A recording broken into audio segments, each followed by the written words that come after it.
para o estudo da mediunidade, nós te pedimos que nos fortaleça, que nos clareie o entendimento, que nos dê muita paz, que nos dê também, Senhor, a argumentação necessária para aprendermos um pouco mais, para discutirmos assuntos diversos, porque estamos estudando a mediunidade na visão dos espíritos para a nossa realidade encarnada.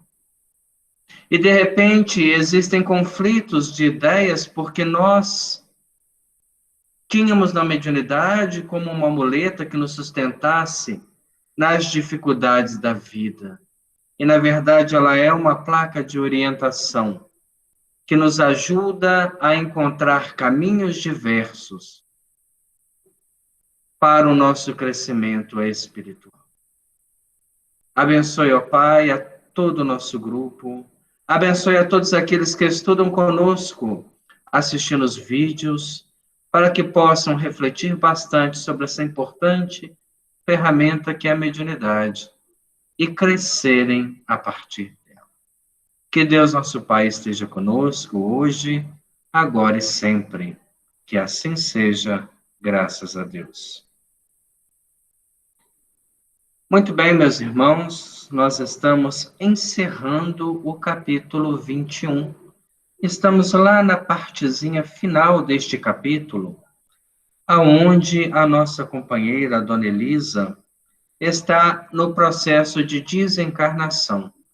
O capítulo é intitulado Mediunidade no Leito de Morte.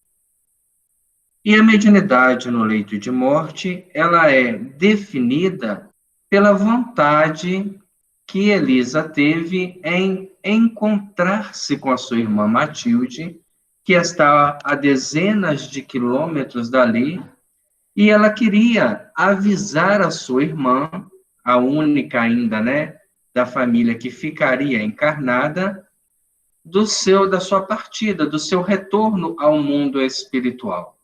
Então, naquele momento que ela começa a se libertar do corpo físico, e ela tem uma certa compreensão, uma certa lucidez, mesmo que vacilante. Geralmente nós vemos isso, as criaturas que desencarnam através dos romances, através das leituras, elas experimentam uma certa incerteza entre estarem reencarnadas ou estarem mortas. É uma certa confusão de dimensões de vida, mas naquele momento algo dentro dela avisava da desencarnação. E ela, num átimo, num pensamento fixo, ela decidiu avisar a sua irmã encarnada deste momento da sua partida. Então ela concentrou, a sua força, ela concentrou seus pensamentos, e o espírito se desloca a dezenas de quilômetros, chega a uma residência, onde uma senhora estava dormindo, e ela chama a irmã pelo nome. Claro que a irmã não vai acordar. Ela não registra a presença de Elisa pelos órgãos do corpo físico, mas através do campo sensorial, através das auras, ela recebe o impacto como se alguém estivesse presente dentro do quarto e desperta com a impressão que levou Elisa ao seu encontro, que ela desperta com aquela ideia: Elisa morreu. É um fenômeno comum, é um fenômeno que muitas pessoas já devem ter assistido, já devem ter presenciado, mas, sobretudo, é intitulado Mediunidade no Leito de Morte. E a gente pode perguntar, mas aonde que a mediunidade se enquadra neste fenômeno? Se nós pegarmos a definição de mediunidade, ela é, na verdade, a interpretação dos encarnados, do pensamento, das emoções e dos sentimentos dos desencarnados. É uma intermediação de campos vibratórios. Os desencarnados aproximam-se dos encarnados e transmitem a eles sensações, pensamentos, sentimentos, emoções, desespero, alegria, e o encarnado consegue retratar. Ele entra naquele campo de percepção e fala justamente aquilo que o desencarnado está passando. Nesse caso, não é diferente. Matilde, deitada ali na cama, adormecida, espírito encarnado. Elisa, no processo de desencarnação, já fora do corpo físico, chega e transmite impressões que a irmã desperta, entende e decodifica numa linguagem natural. Fenômeno mediúnico autêntico. Voltamos à leitura. Diz para nós André Luiz, indicando as duas irmãs juntas, o assistente explicou.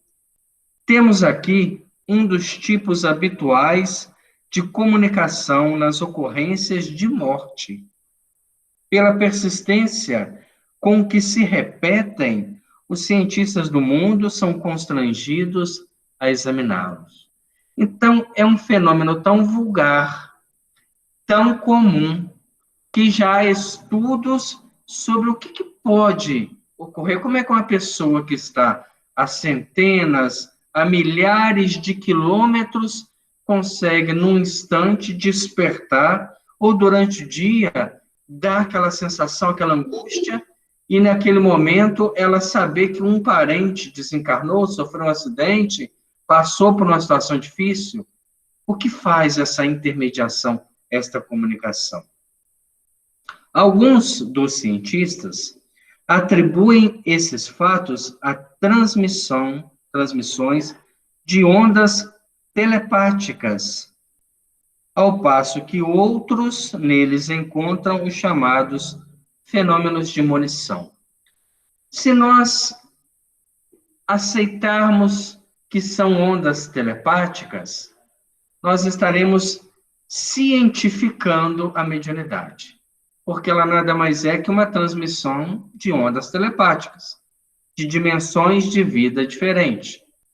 Se nós estivermos classificando como fenômenos de monição ou de premonição, de um conhecimento antecipado, porque ninguém chegou a Matilde e avisou, senão o espírito de Elisa, nós estaremos dando à pessoa uma percepção de uma dimensão de vida que ainda não foi estudada. Isso tudo, porém, reduz-se na doutrina espírita à verdade simples e pura da comunhão direta entre as almas imortais. Isso tudo nos mostra que se uma alma deseja ardentemente comunicar-se com outra, ela já o faz através do pensamento. Se nós temos alguém desencarnado, um pai, uma mãe, um irmão, um parente, um filho, alguém próximo, e eu faço uma prece, e nessa prece eu direciono o pensamento a essa pessoa, com a vontade que essa pessoa receba esse pensamento, nós estamos telepaticamente nos conduzindo à casa mental desta pessoa, que vai receber esse ímpeto, que vai receber essa mensagem. Se são desencarnados, recebem com maior facilidade do que os encarnados. Faz favor, me esclarece aqui. No processo de desencarnação, o espírito não entra num estado de perturbação para ser desligado. Como que pode projetar desse jeito a ponto de despertar o outro do outro lado? Ou então, quando aquela pessoa acorda, já sabe que aconteceu o desencarne do outro à distância. Foi muito boa observação, Angela. Estava até aguardando, né, que alguém levantasse essa questão. Deixei anotado aqui. Nós vamos ver dois fatores interessantes. Primeiro, Elisa vem num processo de adoecimento contínuo. Ela já está doente há um certo tempo.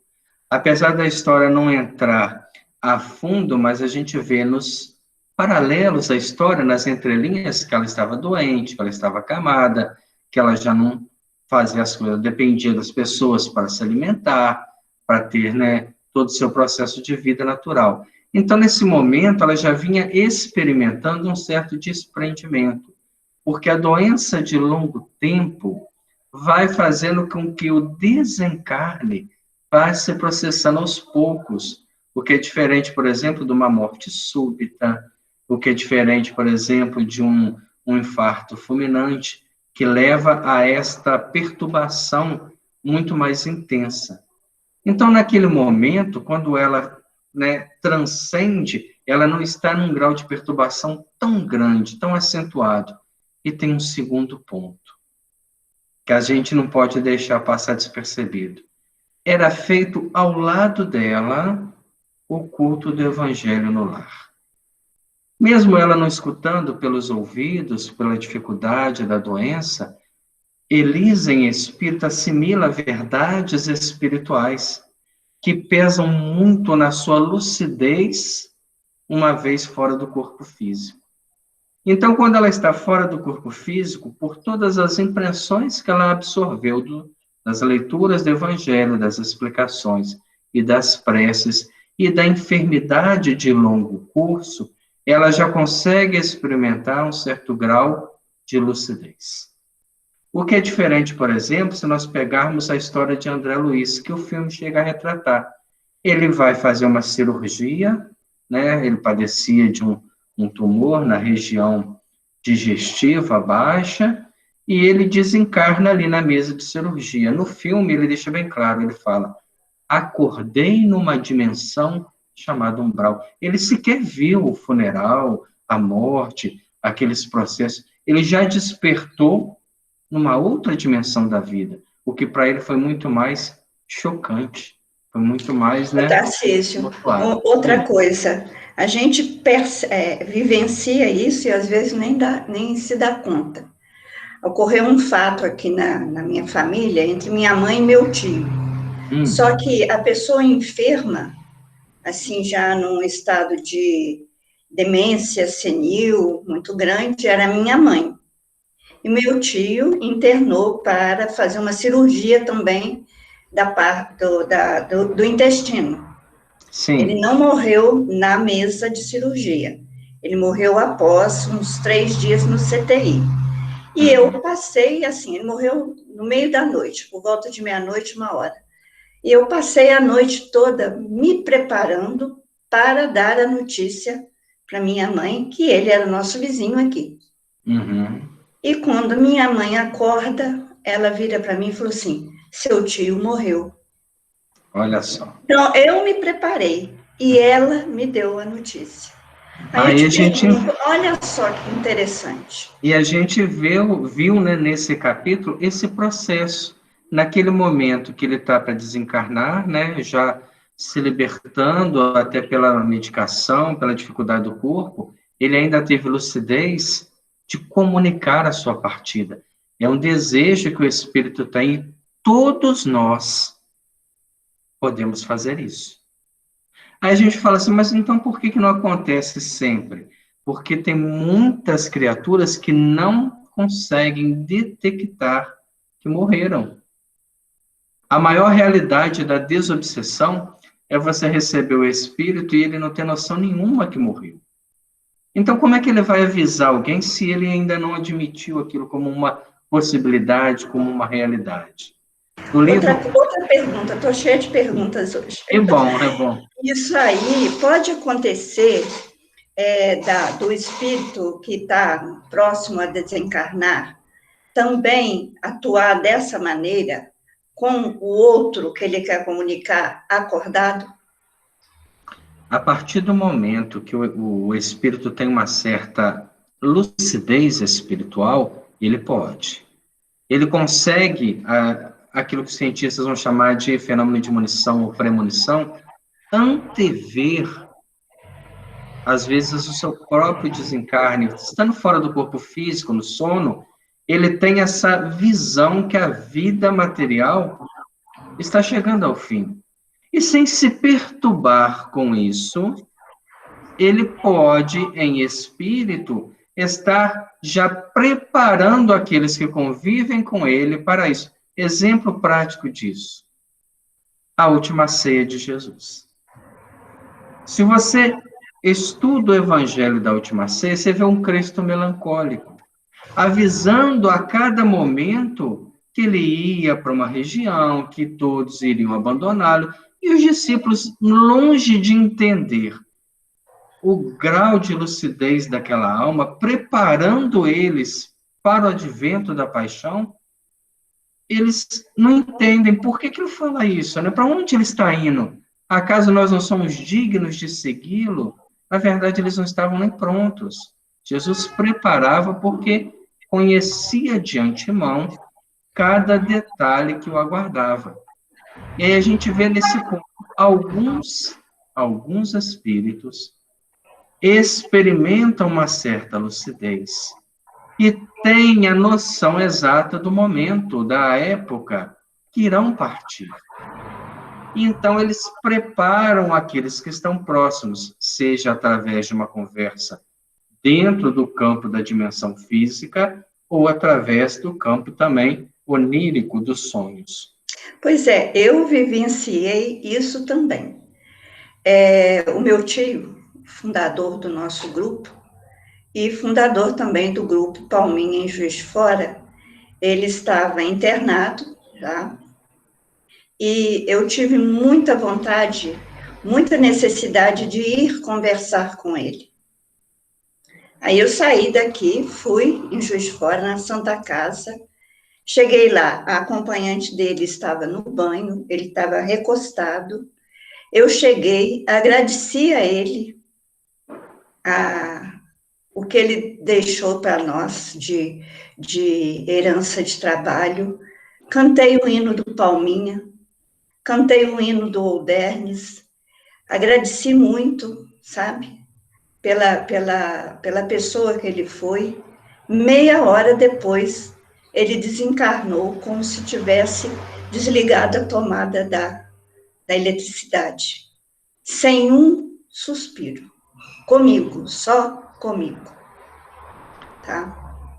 É importante essas experiências para que a gente possa relatar como que é natural esse processo.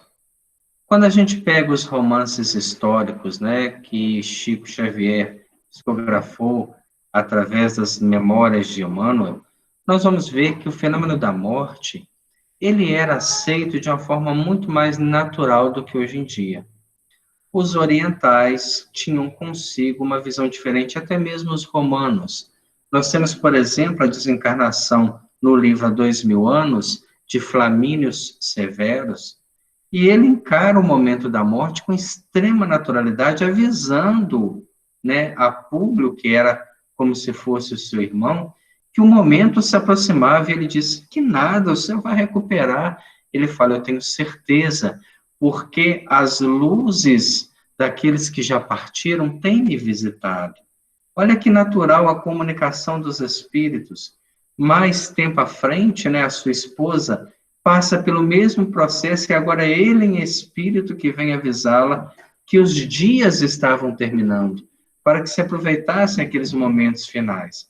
Nós, ocidentais, materialistas, espíritos traumatizados com desencarne nas encarnações passadas, ainda revestimos a morte de um certo tabu.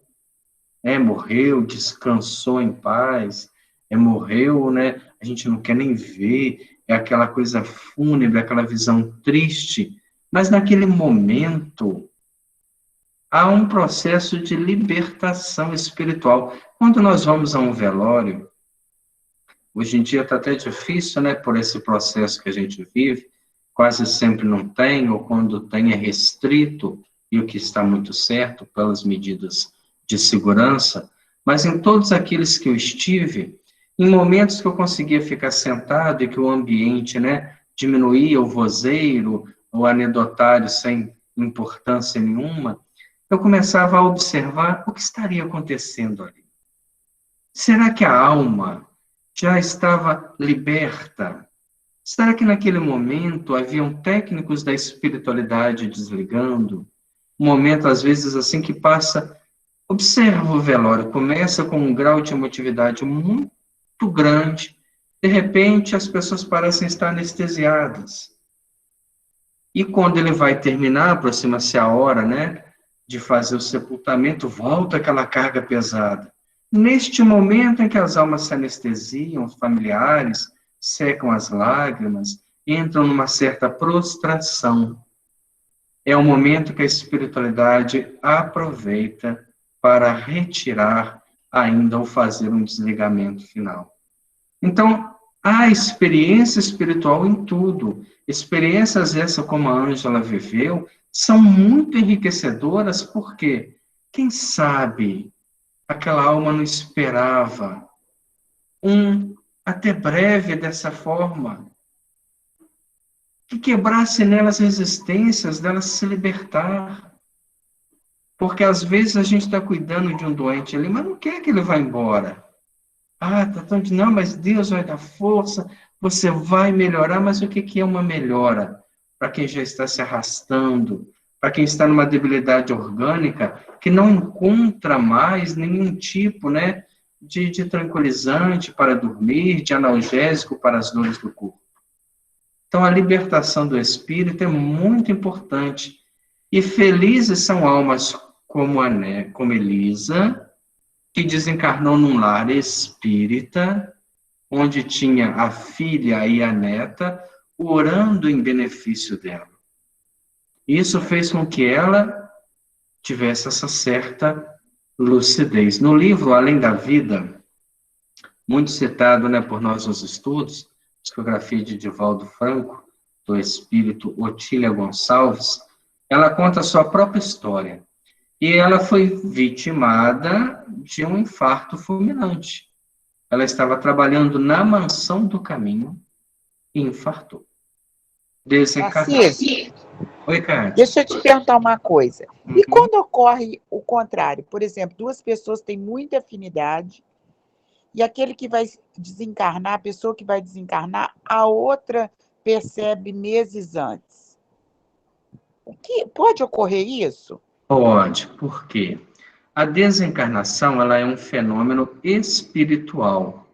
A morte é um fenômeno orgânico. Existem algumas pessoas que conseguem perceber, através de uma faculdade anímica, nós vamos entrar daqui a pouco no próximo capítulo, ela percebe a extinção da vida espiritual. É raro, mas existem. E essas pessoas observam a outra pessoa e algo diz nela que aquela pessoa está próxima do desencarne. Aí a gente pergunta o que fazer. A gente não pode chegar para outra e falar assim, algo me diz que você vai morrer em breve. Porque a pessoa morre de susto na hora. Então a gente precisa, nesse momento, começar a entrar num processo de oração, preparando aquela alma para o desencarne. É raro, mas também não é impossível, né, de encontrar pessoas que tenham esta faculdade. Eu me lembro de algum livro agora, vou ficar devendo o nome, mas vou pesquisar porque é uma questão interessante, de um médium que tinha essa percepção através das cores que a aura apresentava. Ele olhava para a pessoa e a pessoa se apresentava numa cor. E aquela cor característica denunciava o fim da vida orgânica em breve. Então ele olhava para a pessoa e ele sabia, nossa, essa pessoa está prestes a desencarnar, e a desencarnação se fazia em pouco tempo. É interessante essa postura, essa questão, e a gente tem que saber lidar para não ter medo. Ah, eu não quero nem lidar mais com as pessoas, porque eu começo a ver há médiuns que, concentrados no momento do passe, ampliam a sua percepção visual, começam a ver o funcionamento orgânico, observam a circulação sanguínea. Os espíritos têm essa clarividência natural. E se eles concentrarem o poder mental, eles vão muito além. A captação da própria, né, sensação do médium através de fenômenos que também são de origem anímica.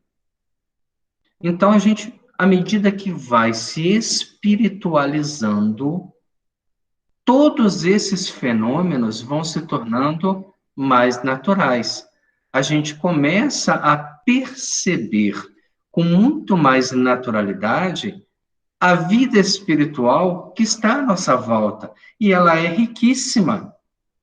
Há fenômenos espirituais a todos os instantes à nossa volta. Só que a gente não percebe, nós estamos fechados no 1% da criação universal, enquanto 99% está em ebulição à nossa volta e a gente não consegue, porque a nossa mente está muito escravizada a comportamentos e posturas materiais.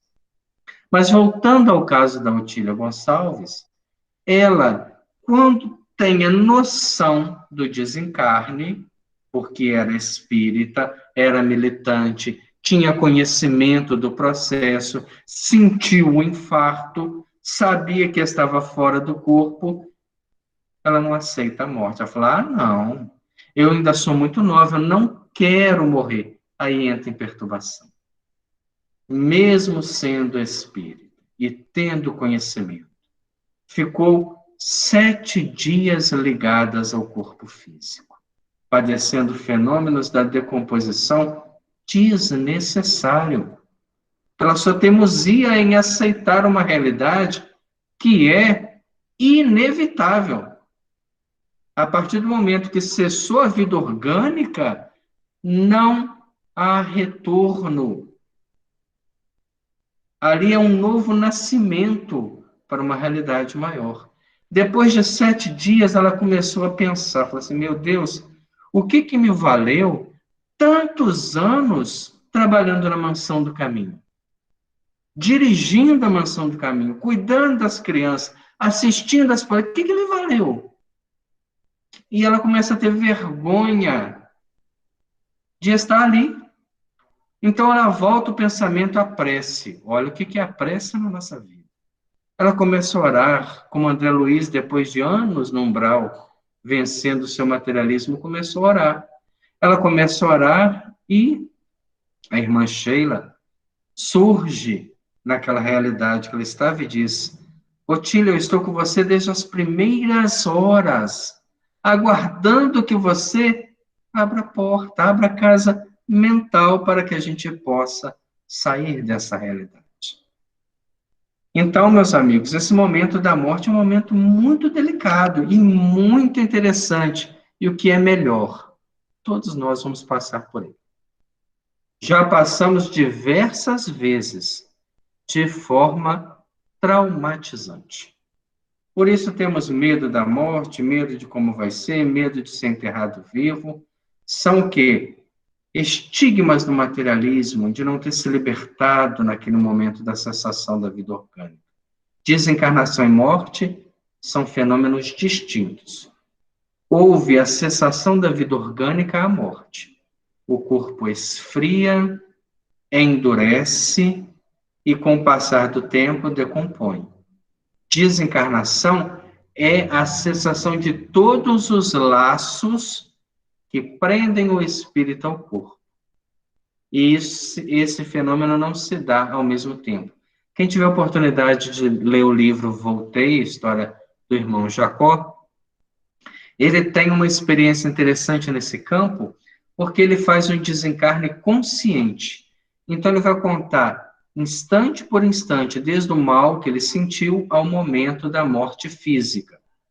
Quando ele morre, o corpo físico morre, ele é retirado do corpo, e 2 espíritos amigos o conduzem até a praia, onde ele vai fazer uma aspiração do plâncton, das energias da natureza, para se fortalecer. E começam a fazer uma caminhada em direção ao mundo espiritual. Quando ele está adentrando a colônia espiritual, ele sente um baque muito forte, como se fosse uma segunda morte. Era o momento onde os laços haviam rompido por completo. Então, são fenômenos distintos, nem sempre se dão no mesmo momento. E daí, esse laço que nos prende ao corpo físico, ainda nos transmite sensações do corpo físico ao corpo espiritual. Estavam vinculados durante um longo tempo. Vamos colocar assim, a forma com que os suicidas padecem, porque eles rompem a vida onde os laços que prendem o espírito ao corpo físico ainda estão muito intensos, ainda estão energizados para uma vida muito longa. Então, esse rompimento não se faz de imediato. Às vezes é necessário toda a decomposição do corpo para que o laço, não tendo mais aonde se prender, se solte. E há uma transmissão de sensações, com certeza. Todas as pessoas, desde que o desejem, perguntou o meu colega Hilário, né, podem efetuar semelhantes despedidas quando partem da Terra? Olha o que Hilário está perguntando. Será que todo mundo? Ah, eu estou morrendo, né? Eu posso avisar meus familiares? Olha o que Aulos diz. Sim, Hilário. Você diz bem quando afirma, desde que o desejem. A pessoa tem que querer. O que Elisa, a partir do momento, experimentou uma certa liberdade do corpo, que estava debilitando, da influência do filho desencarnado, que eles conseguiram retirar tudo e ela se liberta. A primeira coisa que ela pensou na irmã encarnada. E ela quis visitá-la, despedir dela. Esse desejo possibilitou a sua viagem espiritual. Então, desde que desejem, porque semelhantes comunicações, no instante da morte, somente se realizam por aquelas pessoas que concentram a própria força mental num propósito dessa espécie. Então, logo esse propósito termine, volta à prostração. Ela quis ir lá na irmã e avisar. Avisou, acabou aquilo que ela estava direcionando as suas energias. Ela é atraída novamente às proximidades do corpo físico. Aí ela entra naquele processo que a Ângela perguntou lá no início. Ela entra numa meia perturbação. Ai, gente, será que eu morri mesmo? Ou será que isso tudo é um sonho? Ela teve um instante de lucidez, foi e avisou que morreu. Mas agora ela voltou e o corpo está ali. Olha só o desdobramento da história. Todavia, não dispunhamos de tempo para maiores conversações. Dona Elisa, após libertar-se do anseio, da vontade que lhe inquietava o campo íntimo, qual se o corpo distante lhe reclamasse a presença, a feição de que ocorre num caso de desdobramento vulgar, voltou de imediato a casa. É a mesma coisa que um sonho. A gente sonha, interage com o mundo espiritual, mas de repente retorna. Se o corpo padecer de qualquer perigo, é imediato. Se alguém nos despertar, acorda até assustado. Por quê? Porque está fora do corpo físico. Há um retorno brusco. Seguindo-a de perto, notamos-la menos aflita, embora fatigada. Ela ainda está em adaptação à vida espiritual. Traz estigmas de longo tempo de sofrimento. Havia conseguido concretizar o aviso à irmã, o que tirou dela certa aflição. No aposento familiar, quis reaver o veículo físico. Então, o que ela quis fazer? Adentrar novamente ao corpo. O pensamento dela era o quê? Despertar. Mas a partir do momento que há morte orgânica, não há retorno. A partir do momento que você já começou o processo de desenlace, mesmo que ele demore dias, meses, anos ou até séculos, não há retorno. Não há nada que possa fazer com que o espírito que já deixou o corpo físico volte a ele. Primeiro, a morte cerebral. O campo neurológico que faz a intermediação da sensação perispírito-corpo já não responde mais. O campo endócrino, o campo respiratório digestivo está aniquilado. Então, ela tenta reaver, satisfazendo os velhos hábitos da vida comum, como se a realidade lhe constituísse tão somente estranho pesadelo.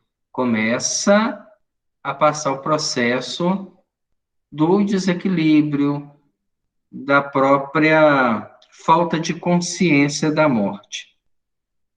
Abatida e atormentada, flutuou sobre o leito, ligada aos despojos, pelo tênue fio a que nos referimos. Então, havia ainda um fio que prendia o corpo físico. Enquanto esse fio não for rompido, não há desencarnação. Como Elisa desencarnou, né, morreu depois de um processo muito grande de doença, de enfraquecimento, de preparação, isso vai ser natural. Nas próximas horas, nos próximos momentos, esse fio vai ser rompido e ela vai experimentar a liberdade espiritual completa. Mas enquanto ele não for rompido, ela não consegue ficar totalmente distante do corpo físico. A recém-desencarnada, de alma opressa, resistia à fome de repouso que lhe castigava o pensamento, indecisa e agoniada, sem saber definir se estava viva dentro da morte ou se estava morta dentro da vida. Essa é a maior tribulação do desencarne. Você se sente, a princípio, morto, porque está ligado a um corpo físico morto. E, ao mesmo tempo, se sente vivo, porque já aspira uma liberdade. Lembra lá do filme Nosso Lar, quando André Luiz pergunta à jovem sobrinha de Lísias, né? Como ela se sente? Ela falava, morta e viva ao mesmo tempo. É essa a realidade. Você ainda não está totalmente livre e, ao mesmo tempo, não está mais preso àquele corpo. Outros amigos espirituais penetraram a câmara ao nos consultou o horário e acrescentou, voltemos, nada mais nos cabe fazer. Hilário fixou o laço prateado entre o corpo hirto e a nossa amiga recém-libertada e indagou, não poderemos colaborar no desfazimento desse cordão incômodo? Incômodo por quê? Porque não lhe permite liberdade. Ainda a retém por perto. E Aulos disse, não, esse elo tem a sua função específica no reequilíbrio da alma. Ele não pode ser rompido de uma forma brusca. Imagina, né, um acidente que destrói o corpo físico, uma morte através, né, do fogo, ou de algo assim que consome por completo, né, o corpo físico. Há um rompimento imediato desses laços, que carregam em desequilíbrios e desestruturas espirituais. Morte e nascimento, conclui Aulos, são operações da vida eterna que demandam trabalho e pendência. Além disso, há companheiros especializados no serviço da libertação última. A eles compete o toque final. E, acompanhando o instrutor, retirava-nos do lar de Anésia, onde havíamos recolhido preciosas lições. Tarcísio, outra coisa. Pois não. Esse final de capítulo me faz refletir muito sobre a doação de órgãos. Uhum.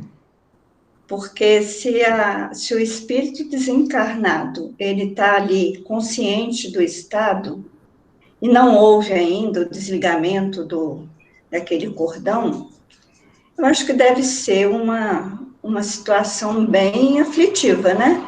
E mesmo não só de doação, mas também, assim, quando o corpo tem que passar pela necrópsia. Uhum. São duas situações muito boas que você colocou. Primeiro, vamos falar da doação. A doação, eu tive um trabalho um tempo atrás, a gente foi convidado para falar sobre isso, e eu tive que pesquisar, né, na União Espírita Mineiro, como é que funcionava, porque a gente não tem ainda uma série de informações que sejam muito seguras nesse ponto. Porque, por exemplo, há órgãos que são retirados do corpo físico enquanto se mantém uma vida, mesmo que mecânica. Ela é uma vida vegetativa, às vezes ainda não houve a morte orgânica por completo. Há um processo que não há mais retorno, por exemplo, a morte cerebral. Você está num processo no CTI, depois de uma cirurgia, depois de algum problema sério, e a morte cerebral. Geralmente, eles, né, determinam 72 horas para que o autônomo do corpo venha parar. Você ainda tem um batimento cardíaco sustentado por aparelhagem, você ainda respira, porque está entubado, está num respirador automático, mas já não há mais comando do corpo físico para a sustentação da vida. Uma vez desligados esses aparelhos, tudo cessa. Então, nesse processo, quando já há um processo de morte cerebral que é irretornável, não há uma só medida, uma só medicação que consiga reverter, começa-se o processo do transplante. E aí a gente entra nessa questão que a Ângela colocou. Como é que isso se faz?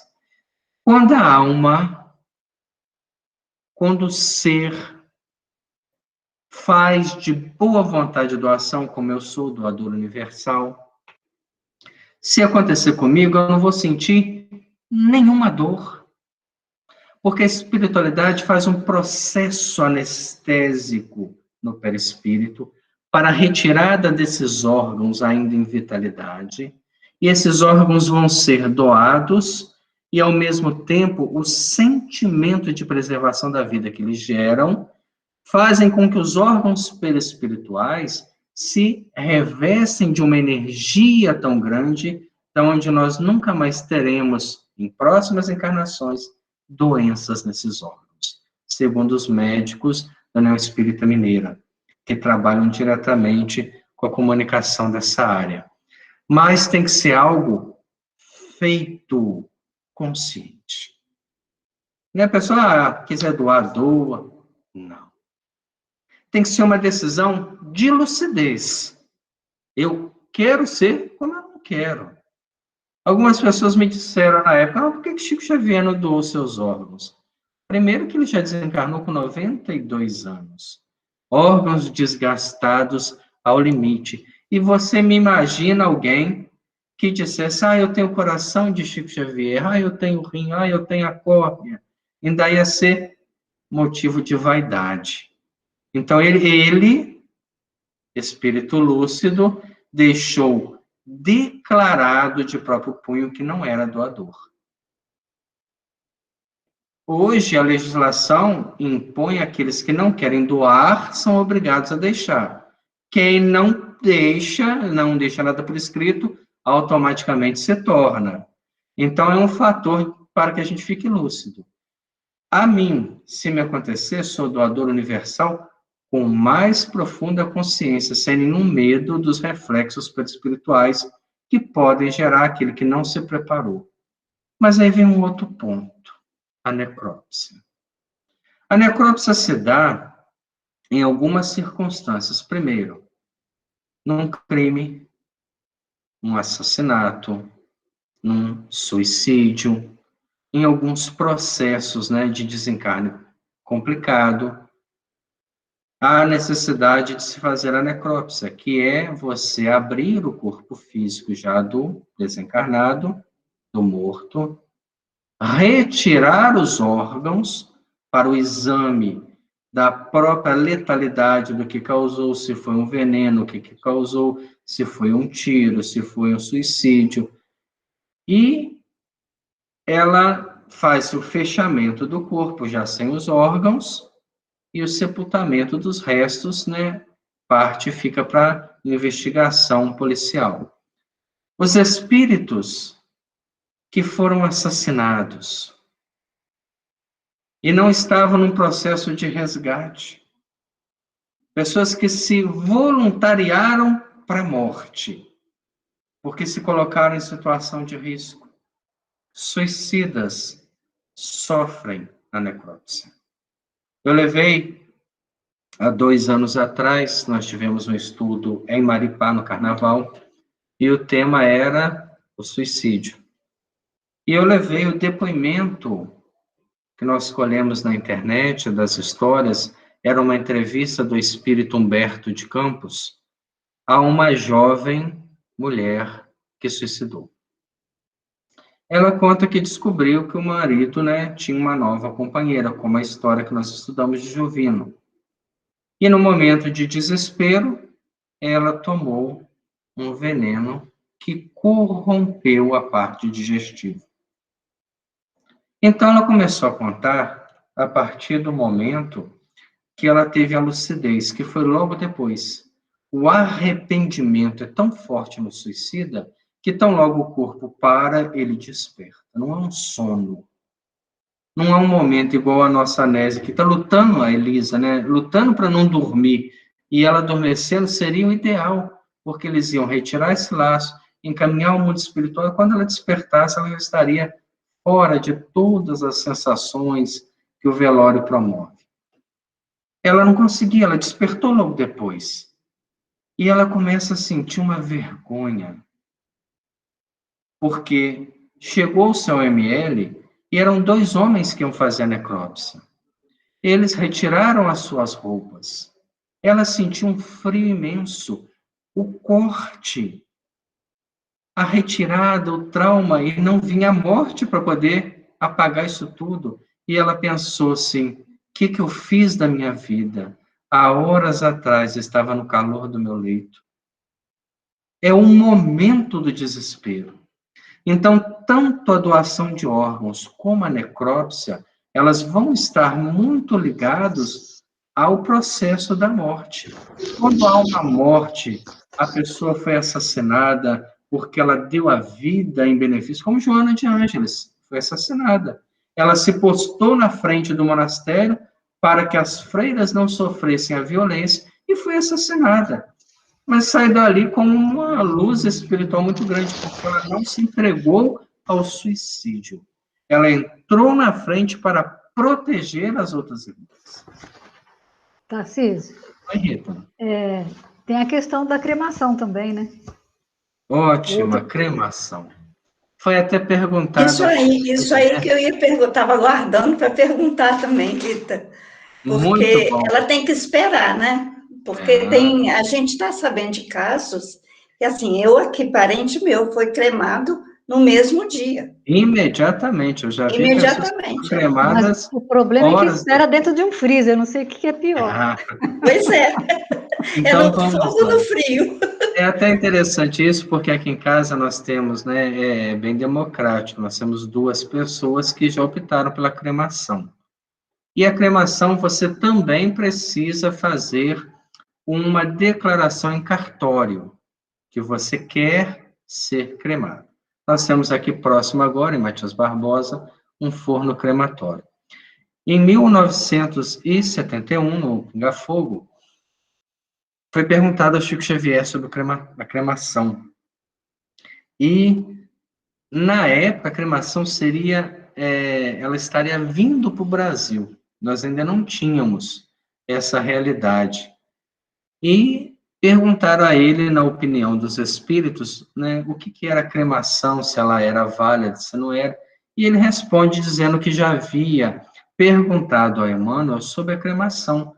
E Emmanuel diz que a cremação é algo muito útil, porque ela faz uma decomposição rápida de restos mortais, é uma coisa extremamente mais saudável, porque você não precisa, né, de enterrar o corpo físico, é algo assim, mais ligada à evolução do próprio sistema cultural.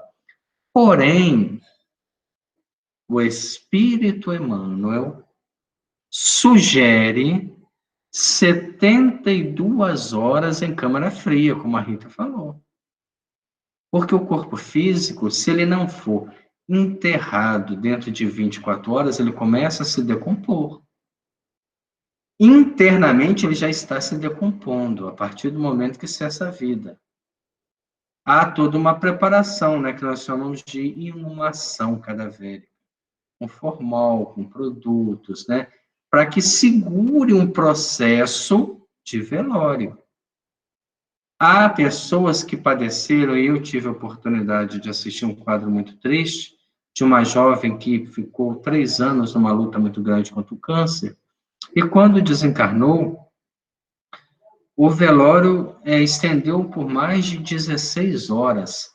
E depois das 12 horas iniciais, houve um inchaço muito grande, que precisou tirar todas as pessoas da câmara mortuária, vir com seringas enormes, né, e tirar o líquido do abdômen, que já estava totalmente decomposto. A doença de longo curso já foi eliminando o fluido vital. Aquilo ali se transforma em água e retorna ao nível de matéria orgânica. A cremação, em contrapartida, é você submeter o corpo físico a uma temperatura altíssima.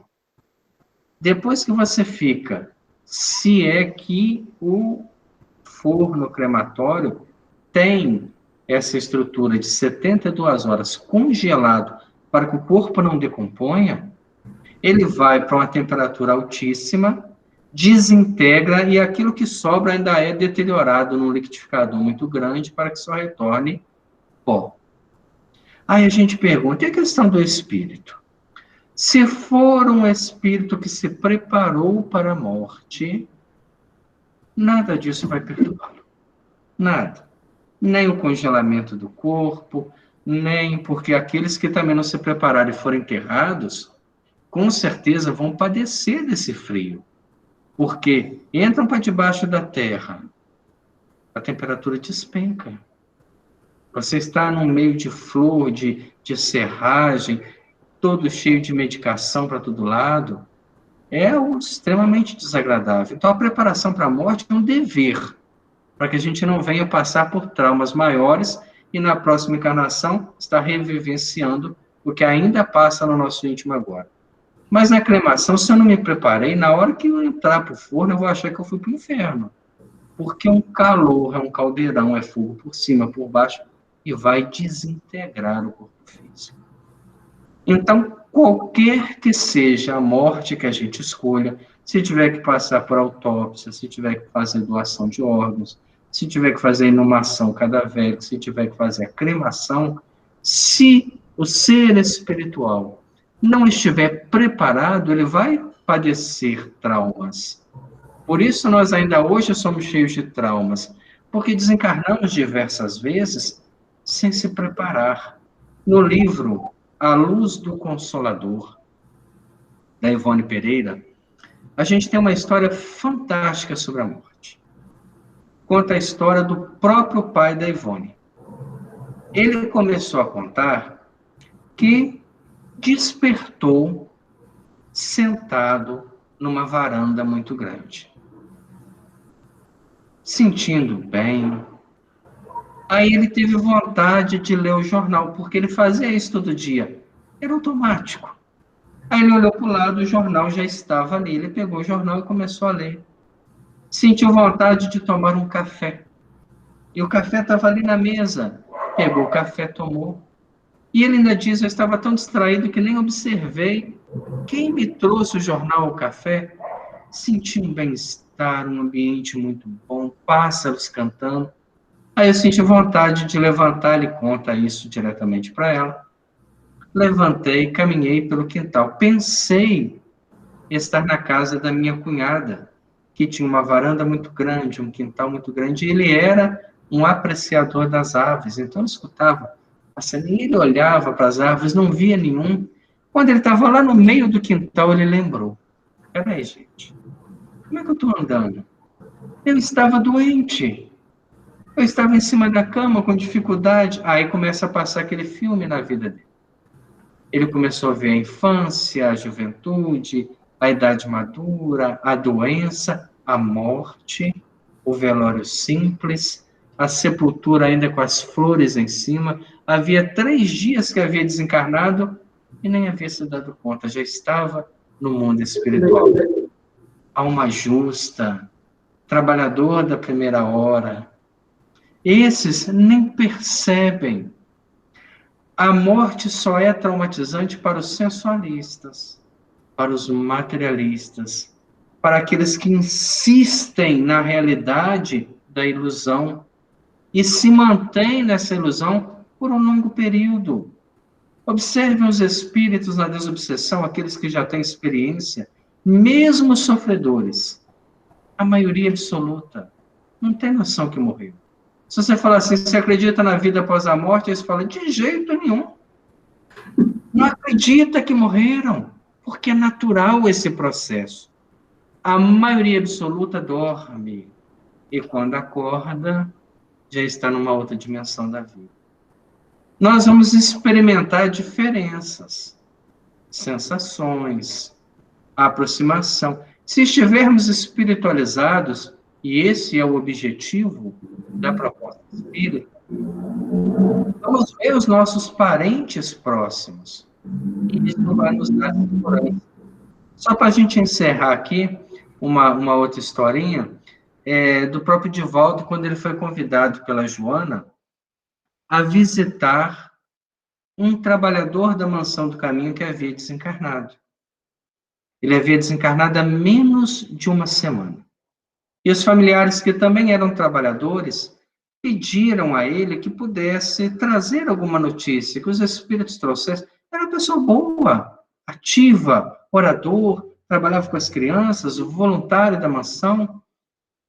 E a Joana convidou o Divaldo naquela noite, ia desdobrar em corpo espiritual e iria levar ele para visitar este companheiro. Então, a certa hora, ele tranquilizou, acomodou o corpo no leito, ela surgiu em espírito e levou ele ao mundo espiritual. Ele conta que era um edifício transparente, que de fora via-se uma movimentação, uma dessas instituições socorristas que fica próxima à crosta, já ligada a uma colônia de vida espiritual. E chegou lá, ele estava dormindo na cama. Ao seu lado, uma entidade que havia sido sua mãe, e ela estava sentada próxima a ele, aguardando o seu despertamento. E Divaldo chegou com Joana, ele foi aos poucos acordando, abriu os olhos, olhou para a mãe desencarnada e disse, mãe, você está aqui, mas a senhora já morreu. E ela disse, e você também. E ele fica feliz, porque é natural. Aí ele olha o Divaldo, estava ali e fala, Divaldo, você também já morreu? E fala, ainda não. Estava ali apenas visitando para levar notícia ao grupo. Mas já vive a vida espiritual. A própria mãe do Divaldo, né, que passou os tempos finais da Mansão do Caminho, e ele preparou ela para o desencarne. Tanto que ela sabia o momento exato que ia partir. Ela pede para despedir de todas as crianças que eram seus netos, e ela deita na cama e adormece. A mãe de Chico Xavier, ela diz a ele, né, eles vão falar que eu morri, mas eu não morri. Eu vou deitar numa caixa de madeira, mas daqui a pouco eu retorno para estar com você. E assim fez. A morte é esse fenômeno natural. Dona Elisa estava em cima da cama, doente, próxima do desencarne. Num instante, o corpo cessa a vida física. E ela ascende um mundo espiritual. Então, quando a gente está próximo de alguém que está doente, ou mesmo daqueles que estão saudáveis conosco, aprendamos a olhar para eles e a saber que todos nós temos um tempo limitado nesse plano. E o quanto mais a gente fizer em benefício das pessoas e viver em intensidade para com eles, com certeza a gente vai levar a consciência tranquila que nós fizemos tudo aquilo que estava ao nosso alcance. Que possamos orar por estes que estão partindo. Porque estes que partem agora pela pandemia, alguns vão assustados. Porque adentram ao hospital a parte da própria intubação e não retornam mais. Não recebem mais a presença dos entes queridos. Alguns colocam seus pais no hospital e não podem acompanhar o próprio enterro, pela situação que o corpo vem, ainda veiculando o vírus. Então, que nós aprendamos a orar. A gente pega todo dia e vê esses números exorbitantes dessas partidas, mas o quanto temos orado por eles? Para que aceitem, para que saibam que estão retornando à verdadeira vida. Que dia chegará que nós também vamos partir. E felizes seremos quando alguém orar por nós. Não me canso de ver o filme do próprio Divaldo, quando ele vai, perdão, do Nosso Lar, quando André Luiz vai ver quem havia orado por ele. E apenas a mãe orou, e uma pessoa de quem ele corria agora. Nem a esposa, nem os filhos estavam preparados para uma educação de vida.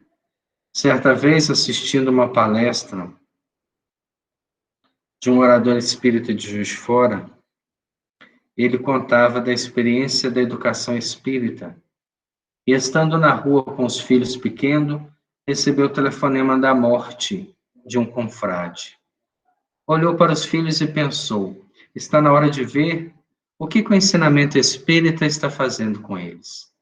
Levou os dois ao velório. Eram jovenzinhos de 7 e 9 anos de idade. E chegando lá no velório, um perguntou para o outro: você acredita que o espírito ainda está aí?